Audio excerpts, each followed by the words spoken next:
Ya akan memaknai kalimat-kalimat yang sering Anda baca ketika sholat. Di sholat saat ada i'tidal ngendikan apa? Rabbana lakal hamdu. Ayo dibaca. Mil'us samawati wa mil'ul ardi wa mil'u ma syi'ta min syai'im ba'du. Sama nani secara tradisi pesantren. Rabbana do pangeran kita. Laka iku kaduwe panjenengan alhamdulillah segala puji. Engkau punya segala puji. Mil'us samawati, yang pujian itu memenuhi langit. Tentu langit itu penuh dengan pujian. Semua malaikat bertasbih, bertahmid. Karena malaikat tidak ada yang kerja di pabrik, itu tasbih terus gitu. Gak ada yang nyari uang, gak ada yang cari won ya. Kalau di sini nggak kiainya aja nyari uang.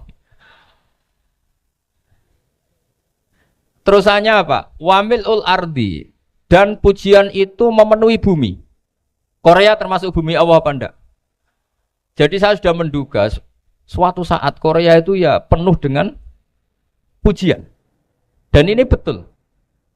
Siapa yang ngira kalau di bumi Korea ada yang hafal lagu Sakduna itu? Itu lagu kesayangan guru kita semua, Kiai Haji Maimun Zubair. Gak ada yang ngira. Siapa yang ngira kalau di sini ada ngaji seperti ini? Di Rusia juga sama. Uni Soviet itu negara ateis. Tapi lama-lama pecah karena Glasnost itu dan Perestroika itu. Kemudian menjadi pecahan-pecahan negara Muslim. Ada Uzbekistan, Tajikistan, Ceknya, semuanya menjadi negara apa? Muslim. Karena dari awal lakal hamdu mil'us samawati wa mil'ul ardi. Dan pujian itu pasti memenuhi langit, juga memenuhi bumi. Kalau Anda baca itu di Indonesia, mungkin wajar. Di Indonesia banyak acara-acara seperti ini. Tapi kalau di Korea, ternyata benar. Dan Anda ini kalian semua termasuk pembuktian benarnya wa mil'ul ardi. Keren kan teman? Oh keren sekali, bukan sekedar keren sekali. Makanya saya jarang diundang pengajian mau, tapi diundang di Korea mau. Tapi saya ada niat datang undangan, memang saya ingin datang. Jadi, ya karena itu. Ini bentuk penghormatan saya. Bentuk penghormatan saya bahwa pada akhirnya benar-benar lakal hamdu mil'us samawati wa mil'ul ardi. Jadi Anda tidak perlu pesimis, dulu Indonesia juga seperti itu. Banyak Buddha, Hindu, macam-macam ateisme. Kemudian berkatnya para ulama, sekarang jadi negara yang mayoritas Muslim. Korea, barokahnya orang-orang kedonyan seperti ini banyak Islam itu. Gak apa-apa. Karena sebagian agama Islam, sebagian sejarah ditulis di bawah pedagang-pedagang Gujarat. Kira-kira orang Gujarat ke Indonesia dulu yang namanya pedagang cari apa? Uang. Tapi namanya orang Islam, hatinya tetap adanya tauhid. Nyari uang ya tetap sambil dakwah. Kalau yang ke Korea langsung kiai mungkin tidak seramai ini Islam. Karena kalau kiai datang langsung dicurigai jadi misionaris. Jadi ribet malah. Tapi kalau sampean nggak ada yang curiga.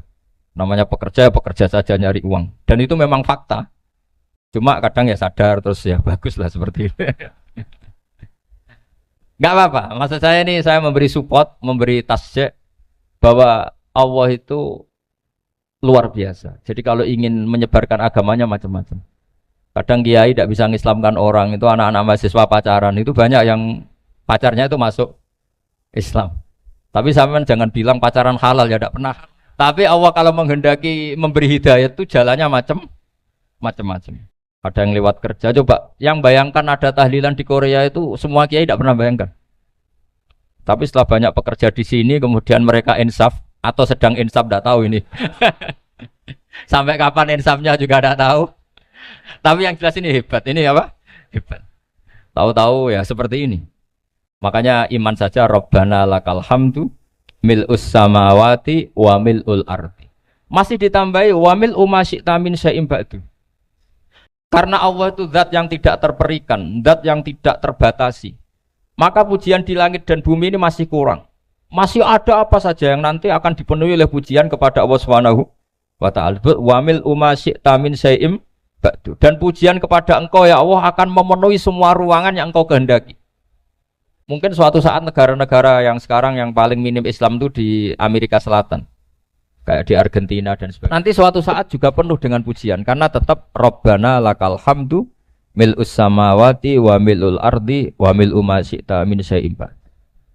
Saya di Jogja setiap akhir ngaji saya ajarin wiridan. Mungkin wiridan ini tidak asing bagi jenengan karena sering saya baca Subhanallah wa bihamdihi adada khalqihi wa ridha nafsihi wa zinata arsyihi wa midada kalimat.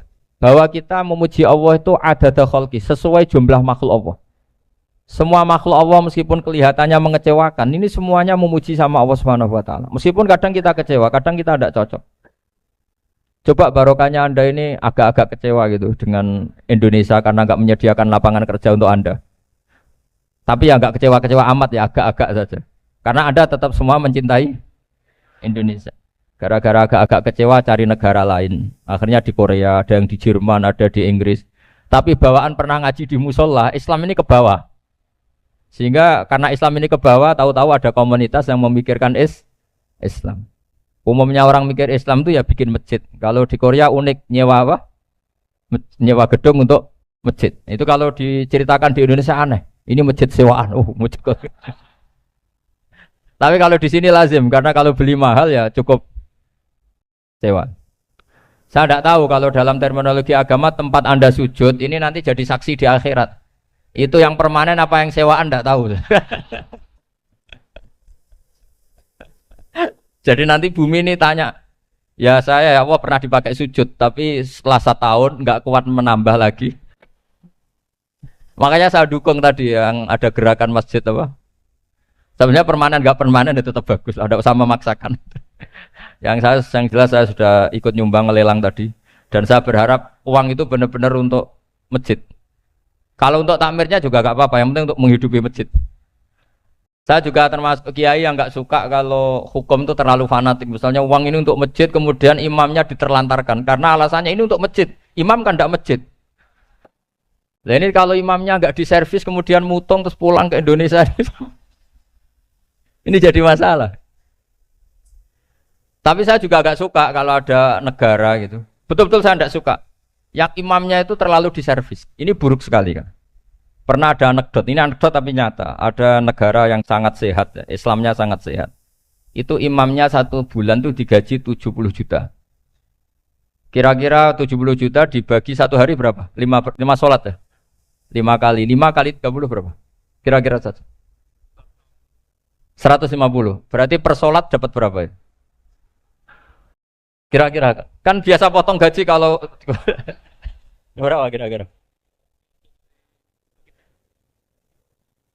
Singkat cerita, si kiai dari luar negeri tadi cerita apa Indonesia?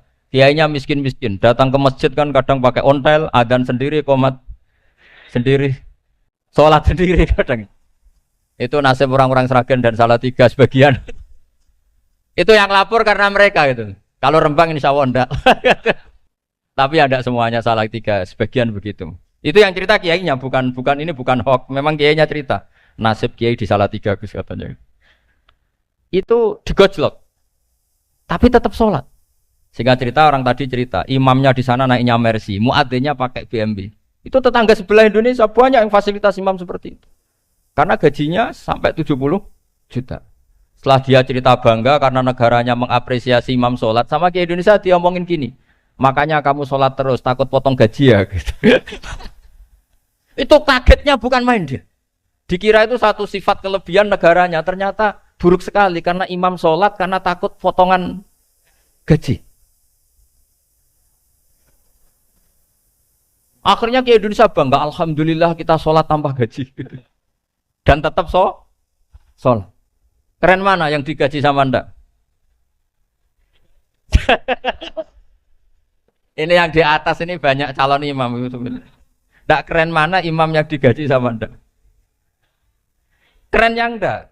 Tapi kalau pertanyaannya dibalik, keren mana jamaah yang peduli imamnya sama yang enggak peduli? Jadi jawabannya harus tetap seperti itu. Imamnya keren yang ikhlas. Tapi jamaahnya keren yang peduli imamnya. Jelas ini ya fatwa saya ya. Gimana? Imamnya baik yang ikhlas, tapi jamaahnya baik yang peduli nasib.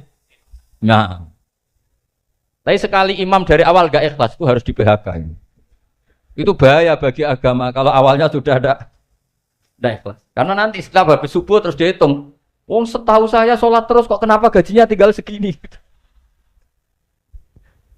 Ya, setahu saya sholat terus kok gajinya tinggal segini. Terus nanti takmirnya bilang kemarin zuhur Pak Yai tidak ngimamin. Kemarin asar ndak ngimamin. Terus dihitung. Bisa enggak agama akan berjalan seperti itu? Enggak kan? Ya makanya pertanyaannya tadi, suka atau punya imam ikhlas? Suka. Tapi imamnya juga suka kalau jamaahnya peduli.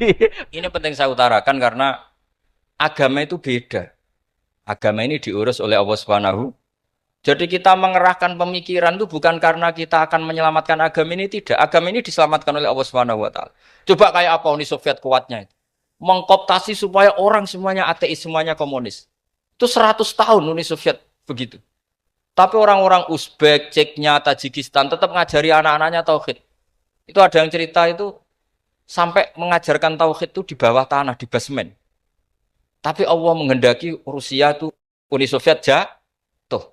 Ketika jatuh, negara-negara ini langsung menjadi negara Islam, yaitu Uzbek, Tajikistan, Ceknya. Mungkin nggak mereka langsung menjadi negara Islam, andai kan saat menjadi Uni Soviet benar-benar menjadi ateis. Nggak mungkin kan? Karena saat dikooptasi Uni Soviet, akidah mereka tetap tauhid. Cuma nggak berani muncul. Artinya apa? Uni Soviet nggak bisa menghabisi Islam. Kurang kerennya Uni Soviet zaman itu. Bisa nggak menghabisi Islam? Nggak bisa. Donald Trump dulu termasuk Islamfobia. Tapi setelah dia anti-Islam, malah orang Amerika demo supaya memperhatikan Islam. Nggak bisa. Makanya Korea pun nggak bisa menghabisi Islam. Kalau sampean menghabisi Islam sendiri bisa. Karena terus nggak mau sholat, nggak mau zakat itu sampai. Tapi sampean toh yang Islamnya habis, Islam tetap baik-baik saja. Makanya ini penting saya utarakan supaya kamu pede bahwa agama ini pernah dibawa orang yang pedagang. Ya soal ada sebagian pendakwah yang ikhlas ya banyak, tapi sejarah yang gampang kita lihat adalah Islam itu dibawa oleh apa? Pedagang Gujarat, pedagang India. Nggak apa-apa, sejarah itu meskipun sebagian menentang nggak apa-apa, tapi sejarah itu tetap ada. Pasti sebagiannya memang seperti itu. Dan itu tidak masalah. Saya ulang lagi, itu tidak masalah. Coba dulu pemain bola kalau di Inggris itu kalau mau sholat susahnya bukan main. Apalagi kalau mau puasa. Kalau di sini kerja puasa katanya mati lu kalau apa? Puasa. Kalau mau sholat katanya dicari mana ini berhalanya kok. Kata orang-orang ateis kan gitu, dicarikan patungnya. Kali ini sholat kok gak ada patungnya, ini gimana ini. Ya ngalamin gitu. Tapi Allah Maha Kuasa. Banyak investor mana itu Dubai atau Qatar yang tertarik investasi di dunia bola. Kayak Sulaiman Al-Fahim makanya beli Manchester City. Itu sekarang pelatihnya negara orang sholat gak berani. Bahkan di tengah stadion dibangunkan masjid. Kalau sampai daftar jadi muadzin bisa. Apa nyanyi Sakduna di sana juga bisa. Dulu Aljazair bencinya bukan main. Apa Perancis sama orang Islam itu bencinya bukan main. Barokahnya Zidane pemain bola dan juara dunia. Terus Zidane turunan Aljazair. Akhirnya orang Perancis itu mencintai Islam. Itu barokahnya sepak bola. Allah punya sekian cara untuk mengenalkan Islam. Di Perancis dikenalkan lewat pemain sepak bola. Nah di Korea ini yang agak unik dikenalkan lewat pecinta wow. Saya jamin ini tidak apa-apa, sudah tidak apa-apa, sudah aman, pokoknya aman. Saya jamin aman. Pokoknya alhamdulillahilladzi hadana lihada wa ma kunna linahtadiya laula an hada.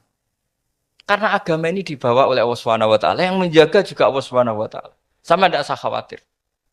Kalau ada kelompok tertentu yang mengkhawatirkan Islam, sekarang Islam bahaya gini-gini, itu kurang roja, itu kurang optimis itu.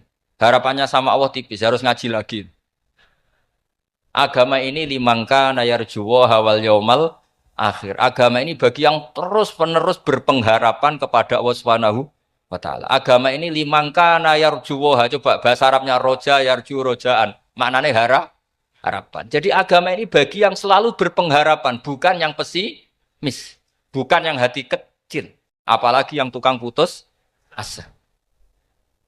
Coba agama ini begitu luar biasa dibawa orang yang macam-macam. Tadi di Perancis itu dibawa oleh pemain apa? Bola.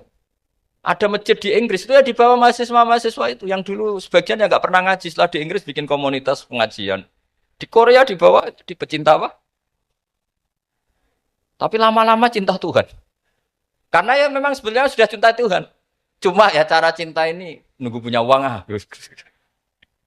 Ya sudah, alhamdulillah seperti ini sudah luar biasa sudah. Insya Allah diterima oleh Allah Subhanahu wa taala. Saya selalu berharap semoga ini tetap apa ya, satu bukti bahwa Allah itu harus kita sembah di mana-mana. Karena tadi Allah akan selalu apa? Rabbana lakal hamdu mil'us samawati wa mil'ul ardi wa mil'u ma syi'ta min syai'in ba'du. Bahwa pujian kepada Allah akan selalu memenuhi langit dan memenuhi bumi. Bumi Korea termasuk buminya Allah. Makanya pegangan yang saya minta sama pengurus untuk di-share adalah apa? Dawi Rasulullah Shallallahu Alaihi Wasallam. Mungkin nanti panitia harus mengeser itu. Ini Musnad Ahmad, riwayat dari Imam Ahmad. Al Bilad bila dua. Sudah punya? Nanti di-share ya, yang itu. Al Biladu bila dua. Bahwa negara hakikatnya adalah negara Allah. Wal ibad ibadullah. Semua hamba hakikatnya adalah hamba. Di hadis itu fahaitsuma asabta khairan faakim. Kapan saja kamu menemukan kebaikan di tempat Anda berdomisili, faakim, kamu tidak apa-apa di sini. Kamu di sini dapat uang, dapat masjid, dapat sewa masjid. Tidak tahu sewa apa permanen, pokoknya itu bagus gitu. Buminya dirayu, bumi meskipun ini nggak permanen, tapi tetap jadi saksi loh ya. Harus ada kompromi ini.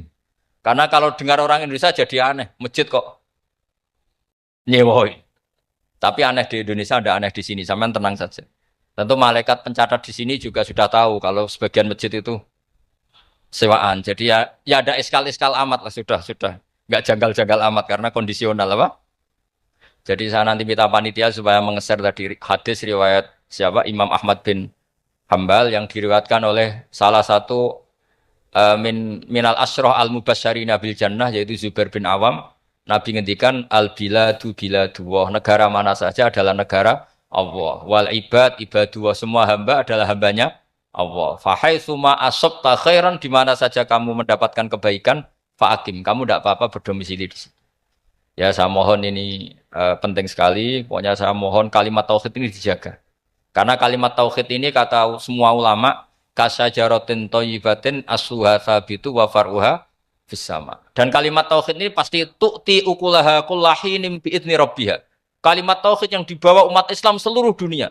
Meskipun dia orang fasik, orang enggak benar, tetap tu'ti ukulaha kullahinim bi'idzni rabbiha. Kalimat ini akan membawa berkah bagi orang yang dihinggapi atau didomisili umat Islam. Coba sebagian nanti orang Korea menjadi muslim itu karena di sini ada komunitas pekerja muslim kemudian menyisakan asarul Islam. Apa? Jejak-jejak apa? Islam.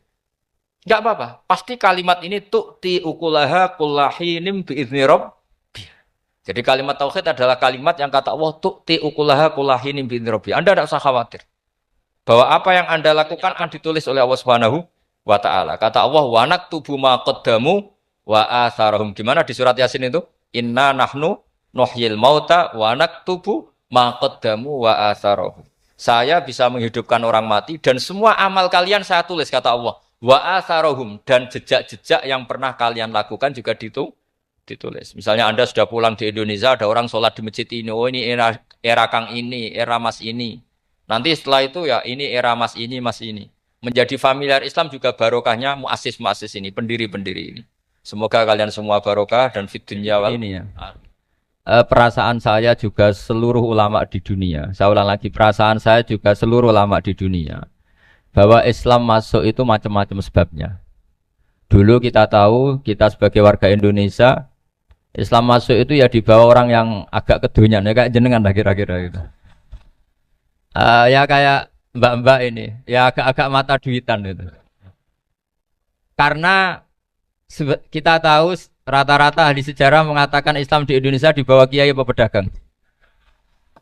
Pedagang tuh nyari uang apa nyari dakwah kira-kira. Ya semoga Anda mirip-mirip seperti itu. Ya jadi nyari uang karena ada nurani Islam sehingga tetap saja membawa Islam. Saya tidak tahu Islam Anda ala apa, tidak tahu, pokoknya mau ngaji ya berarti Islam ala ahli sunnah wal jamaah. Jadi ini penting saya utarakan bahwa Islam itu agama yang mudah difahami sehingga dibawa pedagang saja ya kasil gitu. Dibawa orang yang kedonyan gak jenengan juga kasil gitu.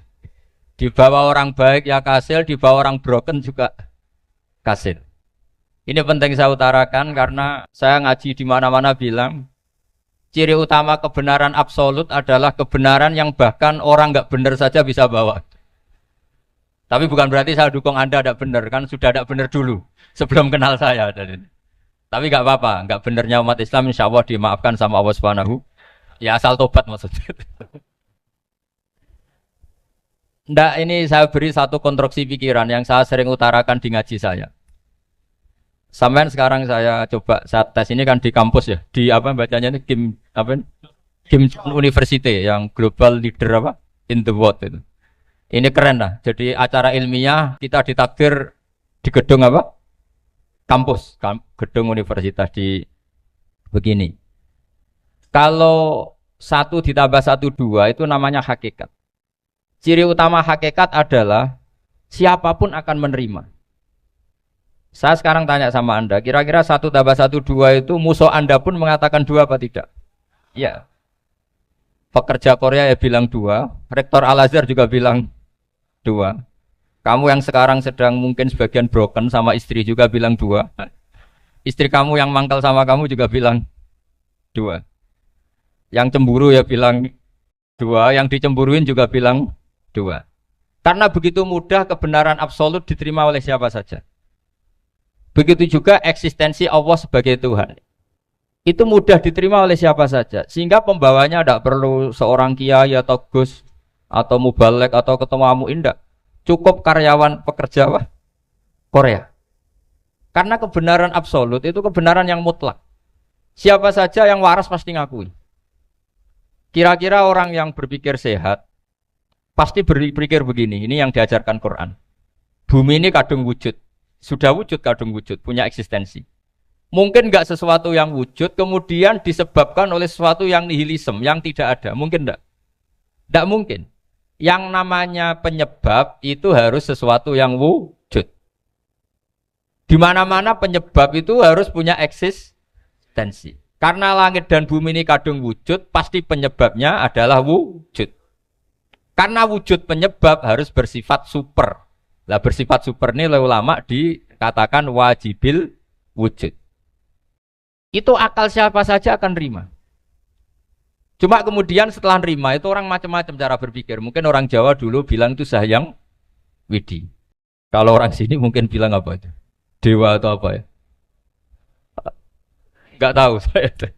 Karena itu yang teman sampean, enggak teman saya itu. Tapi yang jelas begini, ini konstruksi ini harus kita jaga. Nanti saya bacakan teks hadisnya. Kebenaran sejati ciri utamanya adalah ada absolutisme, ada kebenaran mutlak. Ciri utama kebenaran mutlak adalah diakui bahkan oleh siapa saja, termasuk oleh orang fasik. Orang fasik itu orang enggak benar. Misalnya ada imam masjid besar Istiqlal, ditanya 1 tambah 1 bilang apa? 2. Nanti kira-kira yang lonte juga bilang apa? 2. KPK juga bilang koruptornya yang ditangkap 2. Nah, eksistensi Allah sebagai Tuhan ini kebenaran yang absolut. Maka agama ini juga boleh diterima oleh siapa saja, termasuk oleh orang fasik, orang enggak jelas. Ini penting saya utarakan karena sekarang marak kelompok yang mengatakan orang Islam kalau zina menjadi tidak muslim, orang Islam kalau korupsi menjadi tidak muslim. Salah sedikit tahlilan jadi kafir, percaya wasilah jadi itu tidak benar seperti itu. Karena kebenaran eksistensi itu kebenaran yang enggak bisa diganggu gugat. Seperti Anda ini kan warga Indonesia. KPK ya warga Indonesia, koruptornya juga warga. Apa setelah dia korupsi lalu tidak warga Indonesia? Tetap warga. Orang yang meyakini kalimat tauhid setelah dia salah apa terus tidak tauhid? Kan tetap ya. Maka dia tetap Ini penting saya utarakan. Kalau seorang warga Indonesia yang koruptor, yang macam-macam saja tetap warga Indonesia, padahal banyak kesalahan. Karena status warga Indonesia adalah status yang permanen. Begitu juga status Muslim adalah permanen bagi siapa saja yang melafadzkan La ilaha illallah Muhammadur Rasulullah. Kita tidak bisa mengkafir-kafir. Itu juga yang sering dipesankan dan jadi ciri khas ulama ahli sunnah wal jamaah, tidak mengkafirkan orang Islam meskipun melakukan dosa besar. Soal dia salah nanti masuk neraka ya silakan saja, saya ada ikut, paham ya? Sampai bisa mencoba. Tapi tetap saja dia muslim. Analoginya tadi. Analoginya gampang sekali tadi. Orang Indonesia yang salah itu tidak akan merubah statusnya sebagai warga Indonesia. Karena ya memang dia berstatus warga Indonesia. Orang Islam yang sudah melafadzkan syahadat maka menjadi muslim. Saya di mana-mana berkampanye, berfatwa. Orang kafir yang 70 tahun kafir, sekali melafadzkan kalimat tauhid, itu menjadi muslim apa tetap kafir? Muslim. Masa kita yang Islam terus, yang kalimat tahlil la ilaha illallah kemudian menjadi kafir karena kalimat itu? Itu faham aneh apa aneh? Wong yang kafir saja menjadi muslim karena kalimat tauhid, yang Islam menjadi kafir juga karena kalimat. Ini ngajak apa-apaan? Ya ngajak goblok-goblokan, kira-kira kan gitu. Ini penting saya utarakan karena ini penting. Nah, setelah kamu yakin tauhid, ciri utama tauhid itu apa? Menstatuskan sesuatu sebagaimana hakikatnya. Misalnya bumi Korea, ini statusnya tetap buminya Allah. Maka dari awal saya husnudzon sekali sama Allah Subhanahu wa taala bahwa suatu saat di bumi mana saja itu ada tahlil.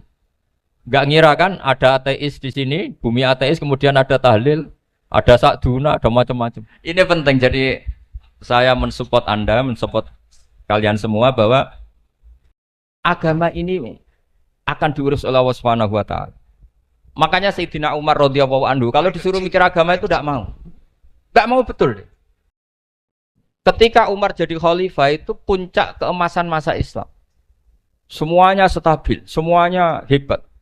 Sampai Irak, Iran zaman itu Persia masih. Semuanya Mesir. Itu semuanya ikut Islam.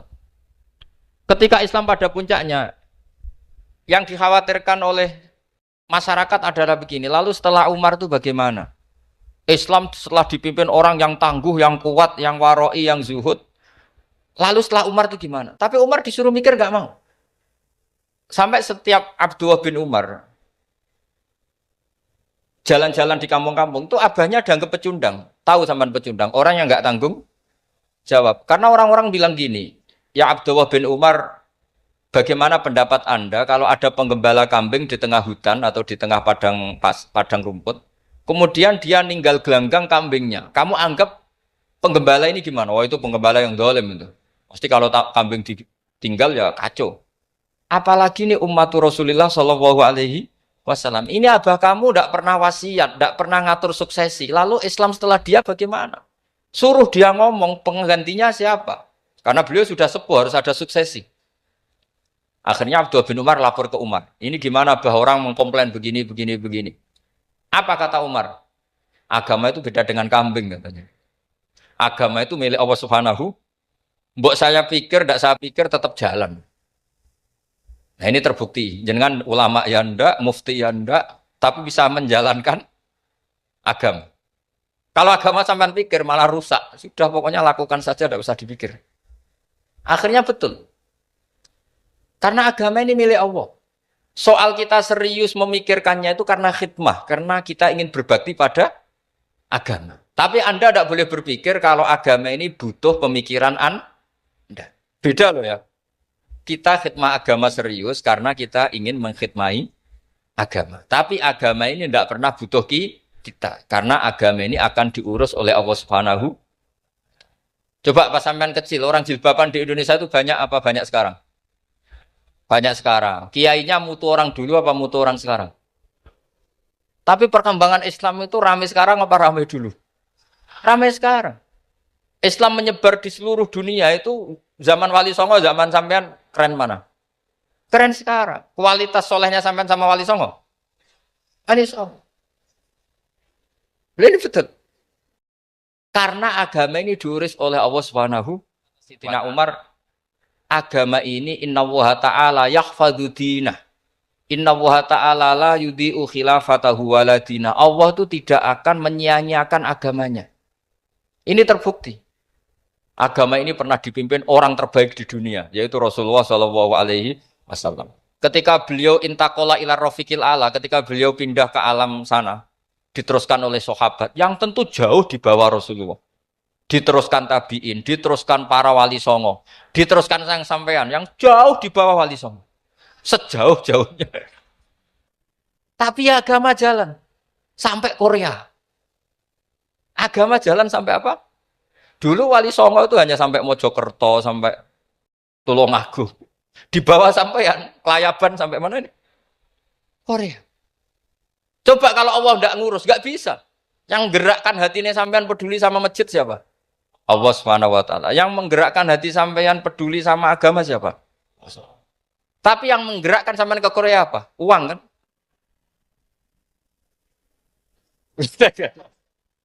Enggak, enggak apa-apa, jujur saja, jujur. Ya, santai aja. Ini bagian dari keramatnya jenengan. Niatnya enggak bener tapi dibenerin Allah di sini. Dari awal niatnya kan uang gitu. Tapi setelah di Korea dibenerin Allah. Mbok ingat agama gitu. Keren kan? Makanya yang syukur sama Allah Subhanahu wa taala. Yang bisa hanya Allah taala. Makanya dalam dunia kiai selalu baca apa? Alhamdulillah alladzi hadana li hada wa ma kunna linahtadiya laula an hadana Allah. Alhamdulillah kita diberi hidayat seperti ini. Kalau tidak Allah tidak bisa. Sudah mata duitan, kadang istri ngomel, mertua tidak percaya. Sudah setengah-setengah broken gini saya tidak tahu sampai ke Korea itu karena broken pas saking sayangnya keluarga. Potensinya hanya dua.